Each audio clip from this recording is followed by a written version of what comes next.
Hey, in today's video, I'm gonna be answering the question, is it a trap for a man to open up emotionally, to be vulnerable with his lady?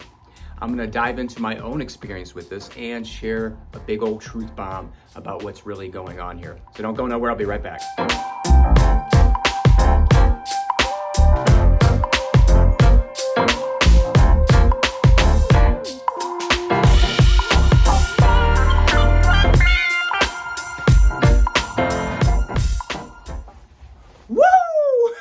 Tony Fonzie, how you doing? I help you reignite the 4 Ps, your passion, your power, your purpose, and your playfulness to create a deeper connection in your life and your relationships. Boom. Now that I'm out of breath, I'm gonna take a quick breath real quick. Woo! All right, today's message, let's dive right into it, to that question. Is it a trap for a man to open up emotionally? This is what we have believed to be true. This is what men have been conditioned to believe and to think. And therefore, since we believe it to be true, it shows up in our reality. So where does this come from? Where did I even come from this? I saw this video. It was a TikTok, actually, where this girl was talking about if my man needs to cry, he can lay his chest on me and cry. And I go into the comments just to see what's really going on there, see if men were really open up or saying yes, and majority of them, man, it was saddening. It was really saddening, and that's what inspired me to do this video, is that don't do it. It's a trap. It's a trap. You open up to her, she's going to reject you. She's going to hold it against you. She's going to think you're weak. And that can be true, especially if you believe it to be true. You're going to create that, because that's what we do. Our words are magic. Our words are powerful. We manifest with our words. Not only that, we manifest with our thoughts and what we store in our body, what we believe to be true in our body. So if we believe that it's weak to share and open up and be vulnerable, we create those instances, those experiences in our life, because our mind will create it. And our spirit guides will create it. They're like, oh, that's what you want? Great, we'll give you more of that. That's just how it works. It's the law of the universe, law of nature. So, but is that really true? Is it really true that if a man opens up, she's going to be rejected? He's going to be abandoned. She's going to use it against him. She's going to think he's weak. That comes from a wounded masculine, that belief in that patriarch saying that it's weak, and to hold your emotions in, to push them down, to not show it, to show strength, to show this warrior mentality. But is that really a warrior? No, because what that's doing is that's actually creating weakness. And I believe that to be true. I can only be in my shadow for so long. I can only handle this stuff for so long. Or my partner, she's going to reject me. She's going to think I'm weak. But women struggle with this too, because we all have masculine and feminine energy. And from the wounded standpoint, this is what comes up. I can't share because I'll be weak. I can't share my needs because I'm weak. I can't share when my feelings have been hurt or something was said, or a basic need, what's the word I'm looking for? It's just a basic need is not being met. Like someone showing you affection or something along those lines. And so we have this idea that it's weak and we can't share. And I've had partners who said they wanted me to share. They wanted me to be emotional with them. They wanted me to share my insecurities. They wanted me to share my fears, my struggles, my challenges. And when I did, they held it against me. They thought I was weak. They rejected me. But let me let you in on a little secret. That rejection really has nothing to do with you. It has everything to do with them. Women will say, men do it too.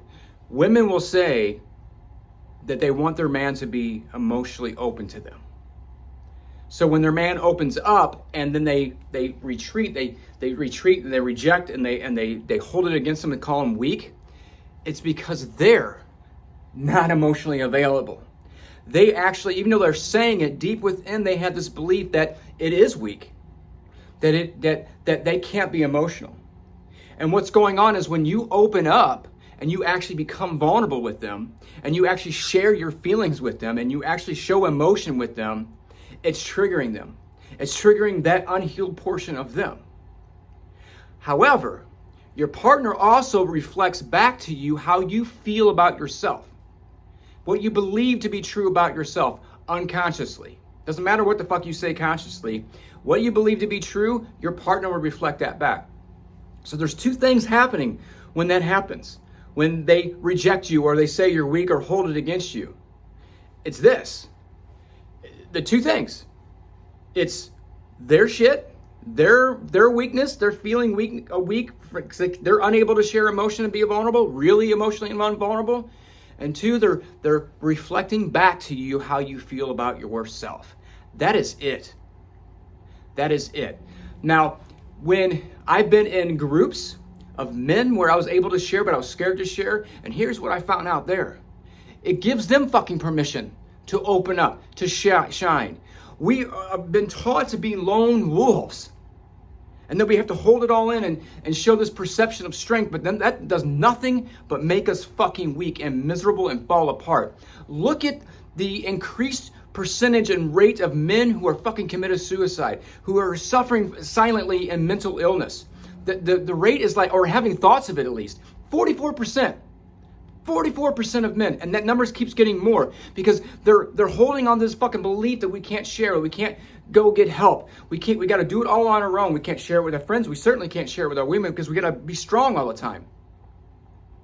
One of the things that my daughter has taught me, because I've been raising my daughter, for those who don't know, since she was 5 when my wife passed away unexpectedly from an overdose of prescription medicines. She taught me that it's okay to share the emotions and feelings. How else are they gonna fucking learn? How else are they gonna fucking learn to navigate their own emotions, their own feelings, unless we share our own shit? If we're acting like we got it together all the time, that's not helping them. It gives them a false sense like something's wrong with them if they're struggling, especially when they go into a teenager and they're trying to get their own sense of individuality and their own individual expression.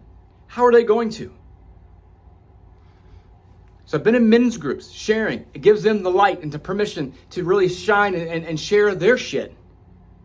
And create this deeper connection with men. This camaraderie. They're no longer having to be the lone wolf.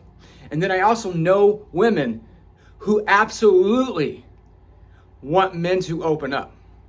They believe, because they've bought in, because they've had so many men that have been emotionally unavailable because they've been pushing it down. They're wanting more of that. I've known women in my life. I've had partners that way. They absolutely want it and they absolutely exist. The key here is to do your own healing. The women that I know that are open to that and ready for that and want that, and they're fucking inspired by when I show emotion, because I'm an emotional guy. I'm a very emotional guy. That's just how I'm wired. Always have been. Always have been. Do I still struggle with in certain situations or with certain people to open up fully? Yes, I do. It's a natural thing because of my own upbringing, and that stuff still comes up for me. And the deeper I go, is it hard to share? Is it hard to be vulnerable? Absolutely. Absolutely it is. When men open up to the women who are doing the work, that's the key. They're doing the work, their own inner work. And the men I know who are opening up, they're doing the work on themselves too.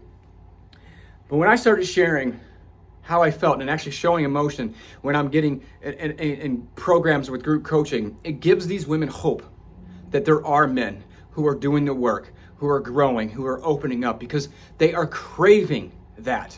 Women are absolutely fucking craving that connection. But they want you to connect deeper with yourself, and that's really the way to do it. The only way to do it is to connect deeper with yourself to be able to connect. It's not a fucking trap for you to open up.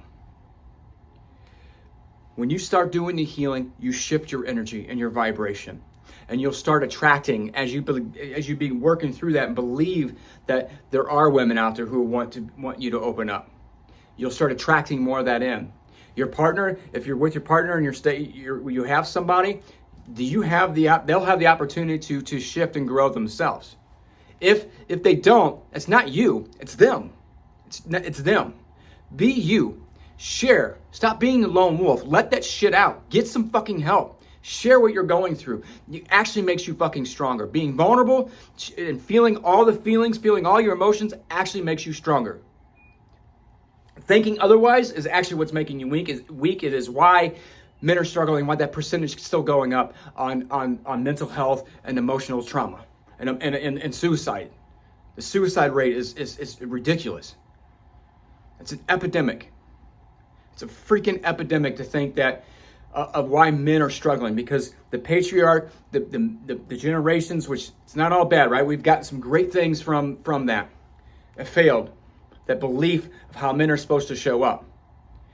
And women who are saying that they want that and then totally use it against them, which is their own insecurity, their own fear, and their own wounds that are coming up and being projected.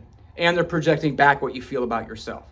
Shift your stories, shift your beliefs, do the work, do the healing, and begin showing up, doing it anyway, regardless of how anybody responds and reacts, and watch your fucking life change. Watch your relationships change. Watch the relationship with yourself.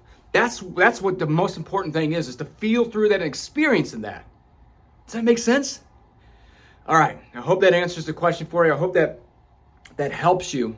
And if you want guidance on how to navigate this, how to move through, to reignite those 4 Ps, to really create that relationship with yourself, to create that identity with yourself, that powerful identity, that true identity with yourself, to really show up powerfully, breaking those generational cycles that have been holding you back to create something new and be you, then I invite you to, there's many different ways you can work with me. Many different ways you can work with me, whether that's a self-paced program, the free stuff, watching the videos that I share, or one of my masterminds, or one of my events, my free events that I put on. I'll have the links below. You can figure out what resonates with you, and then we'll go from there. All right, until the next time, I'll see you in the next episode of the Laughing Through Life Show. Peace.